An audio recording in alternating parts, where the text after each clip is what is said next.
Good morning, Oxford family. This is Landon Randall, president of Oxford Retirement and Estate Planning.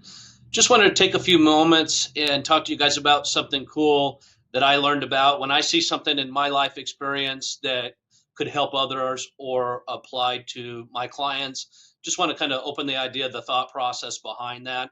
Um, Throughout the COVID pandemic and still today, we're seeing a lot of people pass away.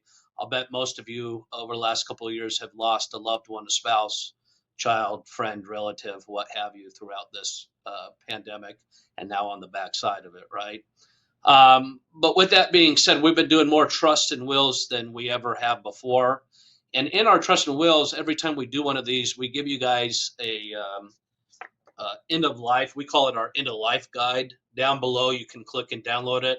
Or if you come into the office, we have them printed. We can give them to you guys.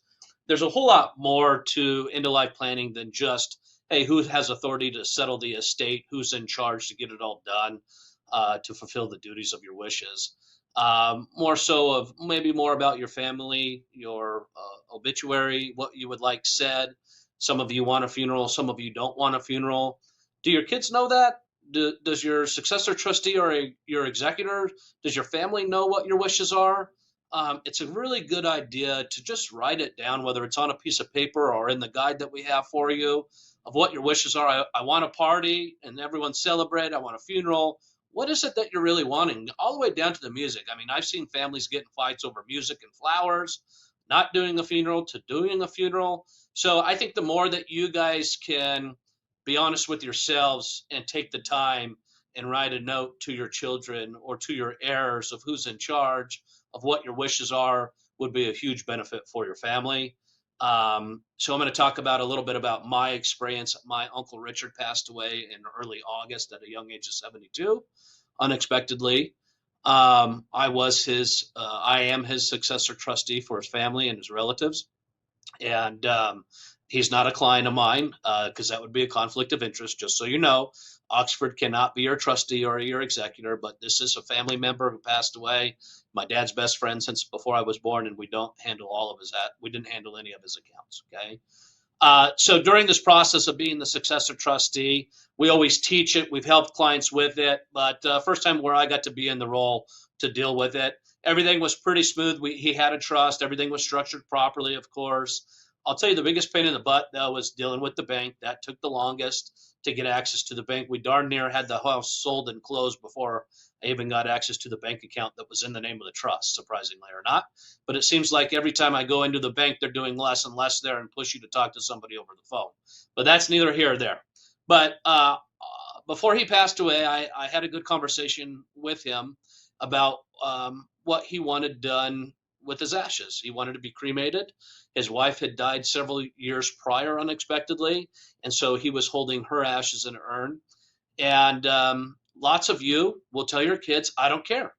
You'll tell me in our meetings, just dump me in the backyard, dump me down the toilet. I don't care. I'm gone.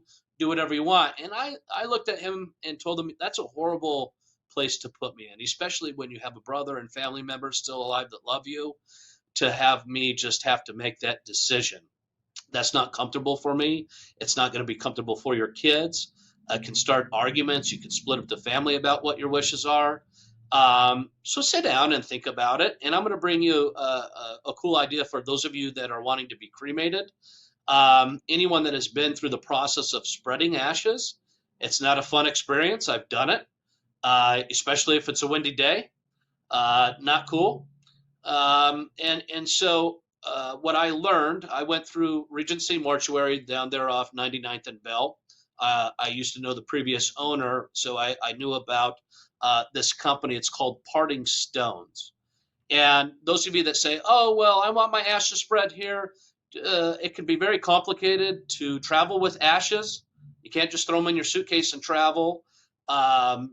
Forest land and stuff, you're not supposed to be spreading ashes and different things, so it becomes more complicated. So a new way that I learned with Parting Stones is I took Richard's wife's ashes with his cremation ashes at Regency Mortuary, and they sent them both off to Parting Stones, which I believe is headquarters in New Mexico. And what they do here is they turn the ashes into these nice hard stones.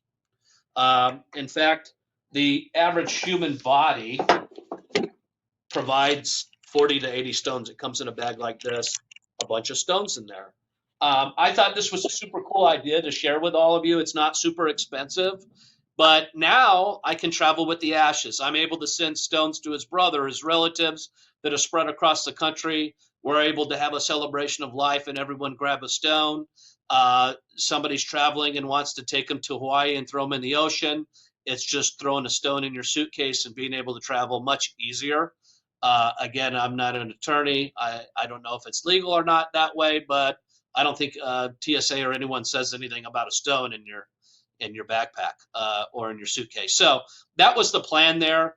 I thought it was pretty cool. They do it with pets as well. Lots of people don't know what to do with the ashes. Lots of you don't want to sit on somebody's bookshelf for the rest of their lives and then just be tossed out once they're gone too. So having them turned into ashes where you could take them different places and spread them if that's the wishes, or hold on to them, maybe put them in a vase with flowers. It's kind of cool. So I just wanted to share that news with you guys. The End of Life guide. We'll put the link down there to Parting Stone's website. I don't have any affiliation with them. I've never talked to them, but I will tell you, when I see something cool from a company, I want to bring it to your guys' attention. And what surprised me was there was an envelope that came back with the ashes, and it just has a blank card in it. I thought this was a really cool idea from a business. It says on the back, "We take every chance to remind our staff that their work has a profound impact on families. If you have a moment, it would mean so much to our staff member, Emily, to receive a note about how the stones have impacted you. Thank you from all of us at Parting Stones." Instead of just sending me a box with the stones, having a card in there and saying that, I think is kind of powerful.